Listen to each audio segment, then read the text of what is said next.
안녕하세요. 못다한 효도의 꿈을 저를 통해 이루려던 머저리 같은 남편과 헤어진 30대 여자입니다. 남편과 저는 취업 전 아르바이트를 하다가 만난 사이예요. 프랜차이즈 식당이었는데 또래들이 많다 보니 아르바이트가 끝나면 이따금씩 다 같이 술도 마시고 하면서 서로들 금방 친해졌어요.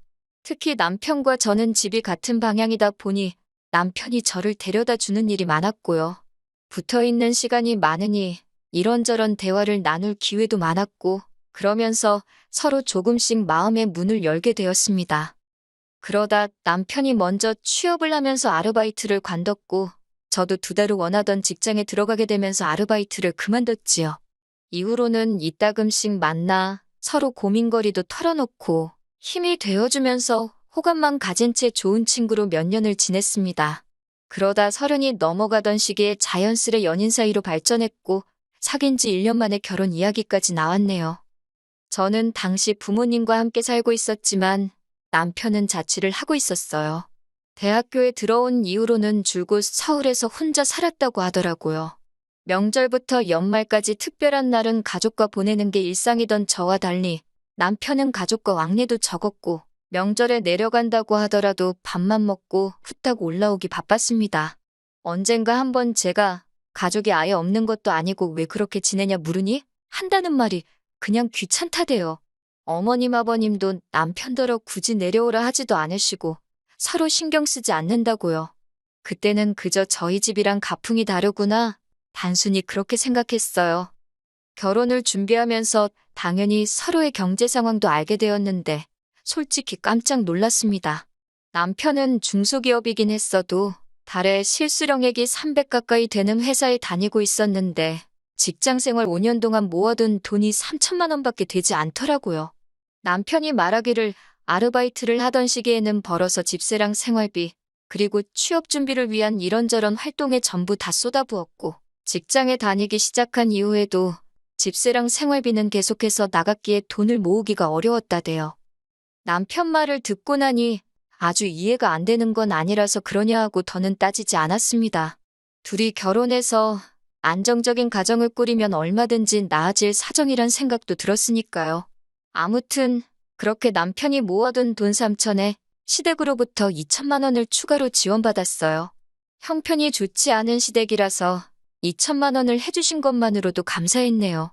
말이 나와서 말이지만 시댁의 상황을 조금 나열해보자면 아버님은 장애가 있거나 그런 것은 아니지만 건강상의 이유로 집에 계셨고 어머님 혼자 식당에서 일을 하며 외벌이로 살림을 꾸려나가고 계셨어요.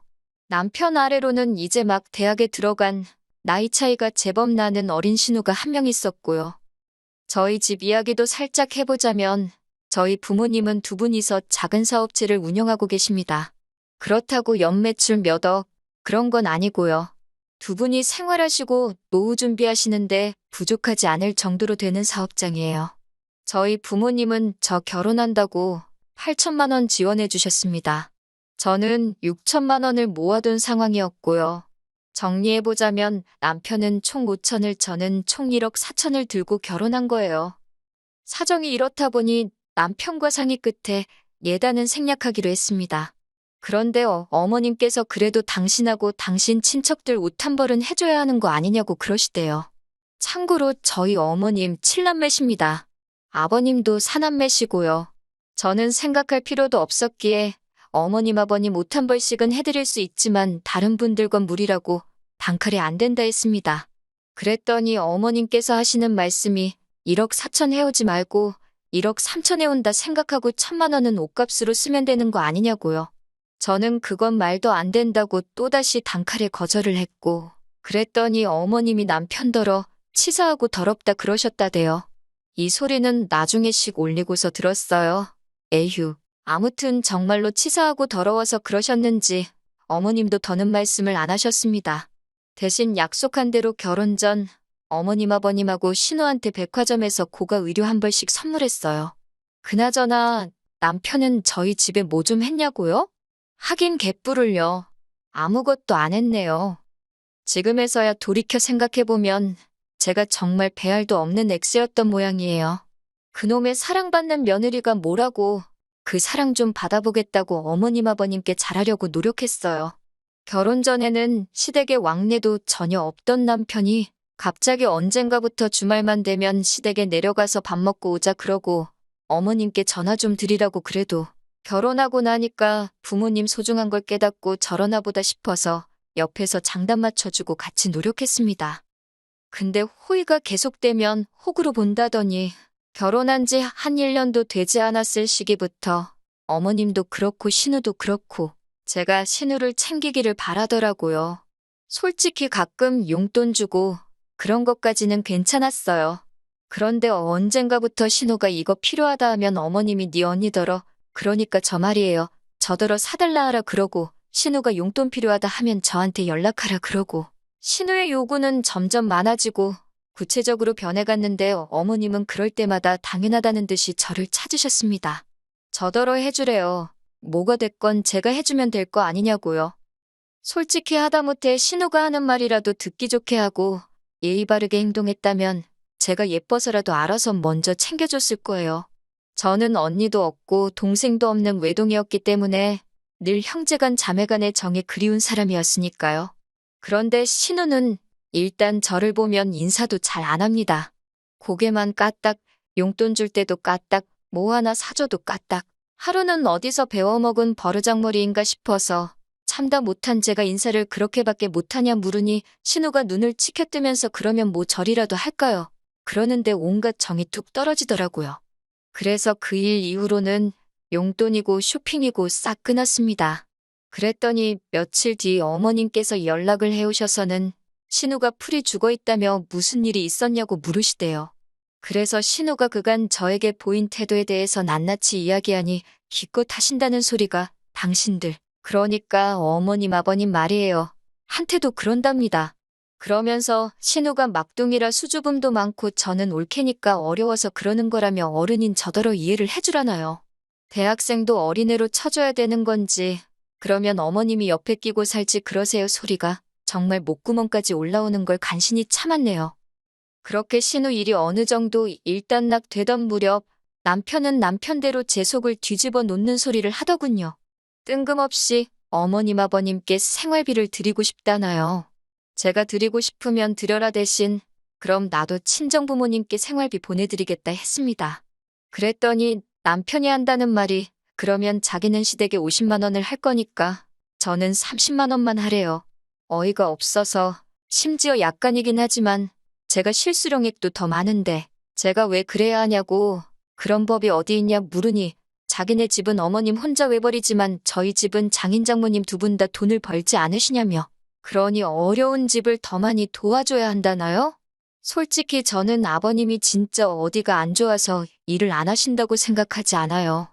제가 앞에선 건강상의 이유라고 했지만 사실 막상 병원에 모시고 가면 의사들이 하나같이 신체에는 아무 이상이 없다 합니다. 그런데도 아버님은 다 돌팔이들이라며 당신은 여기도 저기도 안 아픈 데가 없다고 어찌나 앓는 소리를 하시는지 그래도 약주 드시고 담배 피시고 당신 하고 싶은 건 다 하세요. 그런데 무슨 그런 아버님이 돈을 안 버시니 더 어려운 집이라고요? 말 같지도 않은 소리였지요. 이 일로 남편과 저 정말 대판 싸웠습니다. 남편은 아버님의 건강을 의심하는 제가 괘씸하다며 야단이었고 저는 저대로 내가 호구로 보이냐고 악을 썼거든요. 그래도 제가 워낙 단호하고 완강히 나갔던 덕에 결국 생활비를 드리잔 말은 없던 걸로 되었습니다. 하지만 그러면 뭐 하나요? 그 일이 있고 얼마 지나지 않아 남편이 생활비를 드리자는 개소리를 했던 이유를 알게 되었습니다. 하루는 어머님께서 연락도 없이 저희 집에 오셨는데 저를 붙들어 앉혀놓고 하시는 말씀이 저희 결혼할 때 주신 돈을 돌려달랍니다. 어이가 없어서 그게 무슨 말씀이시냐 하니까 2천만 원 그거 신용대출 받아서 주신 거였대요. 그런데 이제 갚아야 되는데 외벌이에다가 신호까지 돈을 써대니 어떻게 감당이 안 되신다면서 저더러 그 대출을 갚아주던가 아니면 생활비를 보태주던가 하라나요?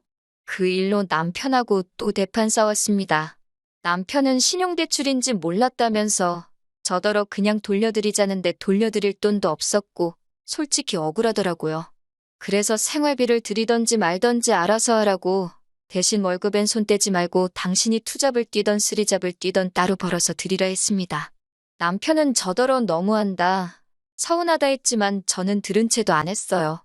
그런데 어이없는 건 남편이 그렇게 배달 일을 시작하고 얼마 지나지 않았을 무렵 어머님이 생활비 보내지 말랍니다. 당신 아들 배달까지 뛰어가면서 버는 돈이면 받기 싫다면서. 그러면서 하시는 말씀이 근데 저는 얼마 버냐고 그래요. 저희 둘이 맞벌인데 부부끼린데 제가 잘 벌면 제가 좀 주면 안 되는 거냐고. 사실 신우일로 대판 싸우고 나서는 최소 금액의 생활비를 제외하곤 월급은 서로 각자 관리하기 시작했거든요. 한마디로 어머님은 그 신용대출인지 뭔지 받으신 2천을 제 주머니에서 꺼내가고 싶으셨던 모양이 돼요. 아무튼 제 대답은 안 됩니다였어요. 어머님이 보태주셨다는 그 2천만 원, 이 집 얻는 데다 썼는데 어머님 아들인 남편이 그 2천만 원 이상 누리고 살고 있으니 받으셔야 되면 그쪽에다 이야기하시라고요. 그리고 얼마 후 남편과 제가 끝끝내 이혼하게 된 결정적인 사건이 있었습니다. 저희 친정아버지 생신이 다가오고 있었기에 이틀 전부터 남편에게 전화 한 통은 드리라고 꼭 드리라고 신신당부를 했어요. 정말이지 부탁을 했네요. 저는 참고로 어머님 아버님 생신 때 전부 다 시댁에 내려가서 생일상 차려드리고 용돈도 드렸습니다.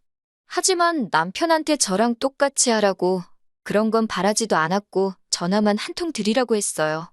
사실 친정 부모님께선 아직도 저희 남편을 많이 어려워하시거든요. 자주 보지도 않지. 그렇다고 뭐 연락을 자주 하는 것도 아니지. 그래서 제가 정말 부탁을 했습니다. 그런데 이 인간이 끝끝내 안 하더라고요.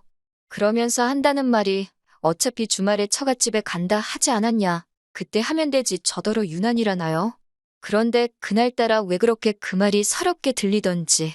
어머님 아버님은 생일은 당일에 챙겨야 한다며 다음날 출근해야 하는 저를 퇴근하자마자 오라해서 음식 차리게 하고 얼마나 힘들게 하셨는데 저희 친정은 사위 힘들다고 그나마도 주말에 오라고 힘들면 다음에 와도 된다고 하셨거든요.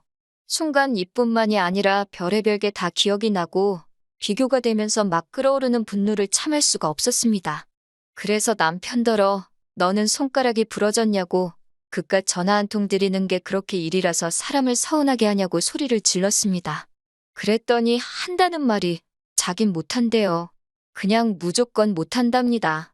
열받아서 나가라고 했더니 지도 씩씩거리면서 나가대요. 그리고 한 몇 시간이나 흘러서 남편이 집에 들어왔어요. 저야 당연히 열받았으니 아는 척도 안 했지요. 그런데 자기가 뭘 잘했다고 남편도 저를 아는 척도 안 하더라고요. 그렇게 농담이 아니라 열흘 가까이를 서로 말 한마디 안 하고 지냈습니다. 처음 이틀은 어이도 없고 화도 나고 서운도 하고 별 감정이 다 들었는데 그것도 날짜가 길어지니까 오히려 편하더라고요. 돌이켜 생각해보니 이미 결혼 생활에 회의감을 느끼고 있었던 것 같아요. 그런 와중에 어머님께서 서울 사는 이모님 보러 왔다가 들렸다며 저희 집에 오셨습니다. 하지만 눈치가 보아하니 이미 남편과 제 사이에 있었던 일을 알고 계신 것 같더라고요. 저더러 이야기 좀 하자 하시더니 기껏 하신다는 소리가 장인장모한테 잘하고 말고 그런 건 제가 강요를 하면 안 된답니다. 평생 남남으로 살았는데 얼마나 불편하겠냐면서 잘해라 어째라 그런 거 강요하는 게 아니래요. 그리고 남자는 원래 누가 뭐 하라고 시키면 더 엇나가게 되어 있다면서 시간을 주라 하시질 않나? 남자는 원래 어르고 달래야 하는 존재니까 잘한다 잘한다 칭찬해주고 항상 고맙다 하면 자기가 알아서 더 잘하려 들거라질 않나. 듣는데 어찌나 황당하던지 저도 모르게 어머님더러 제가 지금 남편하고 살지 애 키우는 거 아니지 않냐고 물었습니다. 성인 2명이 사는데 누가 누굴 어르고 달래느냐고요. 그러면서 어머님 말씀대로면 저도 어머님 아버님은 물론이고 신우도 너무 불편하다고 그랬어요. 저한테 잘하기를 늘 강요하시던 분이 어머님 아니시냐고. 그런데 어머님이 그런 말씀을 하시니까 황당하다고도 했지요. 그랬더니 어머님이 저더러 무슨 말을 그렇게 하냐면서 결국 어머님이 계신 자리에서 남편더러 친정아버지한테 생신 축하드린다고 전화 한 통 해달라는 게 내가 어머님한테 이런 소리까지 들을 이야기냐고 따졌습니다. 부부 사이에 서운한 일이 있었으면 나랑 풀어야지. 그걸 어머님께 쪼르르 이야기하느냐고 쪼다 같은 자식이라고도 했네요. 그러면서 남편더러 네가 나한테 해준 게 뭐가 있냐고 따지다가 그냥 나가라고 했습니다. 너 들고 온 5천에서 네 여동생이 뜯어간 돈부터 시작해서 네가 처먹고 쓰는데 들어간 돈 다 계산해서 까면 한 3천이나 되겠냐고. 그리고 네가 내 차는 또 얼마나 끌고 다녔냐고. 내가 남은 돈은 알아서 돌려줄 테니 어머님 빚이나 갚아드리라 했어요. 그제서야 남편은 제가 농담이 아니라는 걸 눈치챘는지 저더러 진정하라며 자기가 잘못했다고 하는데 그 꼴도 보기가 싫더라고요. 어머님도 당신은 그런 뜻이 아니었다며 마음을 가라앉히라는데 그 소리도 듣기 싫고 그래서 다 나가달라고 했어요. 내 집이라고 나 좀 내버려두라고요.